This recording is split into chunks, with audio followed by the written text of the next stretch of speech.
boys and girls, and welcome back to Graceville, where God's love is everywhere. It's me, Pastor Anastacia, and I'm so super duper excited that you've joined me today as we learn more about our best friend, Jesus. Today's special feature comes to us from right here in the United States, where my friend Trevor has prepared a beautiful song just for us. Let's listen in.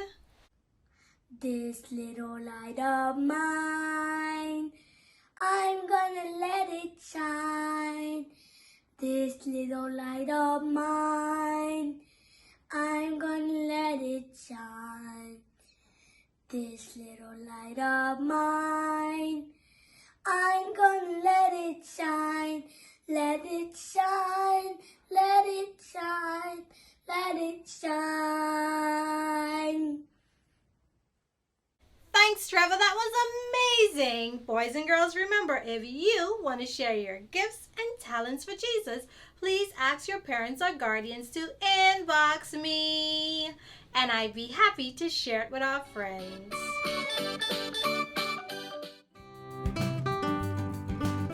Wow, now this is a beautiful shell. Oh, there you are. You made it just in time. Well, can you guess where we're heading for nature time today? I've got seashells and lots of them, and even a sea turtle. If you guess that we're headed to the beach today with our friend Rhozaria from the Cayman Islands, then you're right. I can't wait to pick up more shells as we learn more about God's amazing creation. Well, if you want to go to the beach with me, you'll just have to come along. Hey kids, and welcome back to Nature Time. My name is Rhozaria Riley, and today we're diving deep down to see the city of coral. Welcome to the coral reef. This beautiful rainforest of the sea is made of little jelly-like creatures called polyps. We've talked about them in previous adventures. But what you might not know is that as these polyps grow up, they produce crystals from their bodies to form a living skeleton. But how does this little polyp create the vast structure you see when you're scuba diving?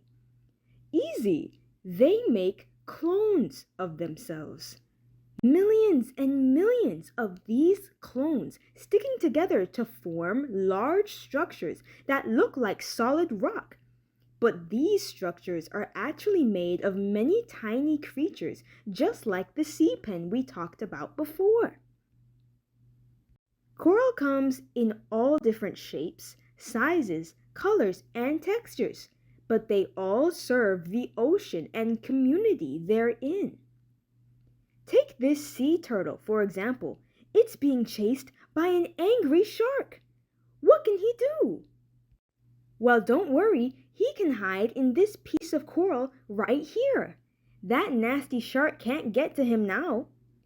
Coral also provide food for animals, such as the parrotfish who chomp away at the algae that grows on the coral. Kids, can you imagine how these animals and this ecosystem would survive without the coral reef? The book of Proverbs, chapter 18, verse 10 says, "The name of the Lord is a strong tower. The righteous run into it and are safe." That's all we have for Nature Time today, kids. I'll see you next time. Bye! Now that was a fun trip to the beach. And I was able to build up my shell collection while I learned so much about jellyfish. But with all that learning and all that fun on the side, I can't wait to check in on Melissa. I wonder how her week went. I feel like I haven't seen her since last episode. Well, let's go. Hi, Pastor Anastacia. Bye, Pastor Anastacia. Wait, where are you off to already? Sorry, I'm in a rush. But I thought we were going to do a Bible study today. Yeah, I was gonna do that Bible study. But I have so much homework. If I do the Bible study, then I won't have any time to play Roblox. And I really love Roblox. So you're putting Roblox before God?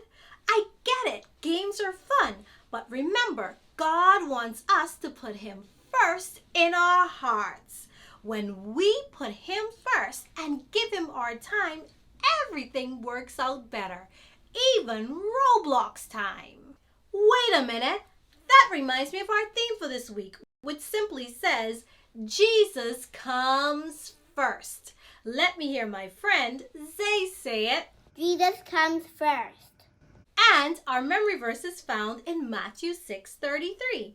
And it simply says, but seek first the kingdom of God, and all these things will be given to you. Let me hear my friend Lucas say it. But seek first the kingdom of God and His righteousness, and all these things will be given to you. Matthew 6:33. Great job, everyone!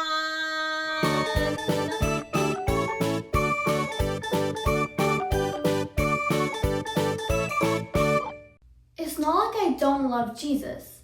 I love Roblox too. How does skipping Bible mean that God is second place in my heart? Doesn't God want me to do my homework and have fun? I wonder what the Bible has to say about this. One day, Jesus visited two sisters named Mary and Martha. Martha was so excited. She wanted everything to be perfect. She quickly got to work cleaning, cooking, and making sure that everything was in its place. As she busily moved around the house, she noticed that Mary was quietly sitting at the feet of Jesus, listening to him teach. That made Martha very upset. Jesus, Mary isn't helping me. Tell her to help. Martha complained, but Jesus gently said, Martha, you are worried about many things. Mary made the right choice to put me first. That day, Martha learned something big. Cooking and cleaning are quite okay, but spending time with Jesus is the best choice for every day. Wowzers, now I get it. Putting God first means nothing. Not homework, Roblox, or sports. How about we do that Bible study? Most definitely. So always remember, Jesus comes first. Boys and girls, if you want to see more videos from Graceville, please ask your parents to like or subscribe to our YouTube channel. Hit like at the bottom of the page. Hit the like button below and subscribe. Bye!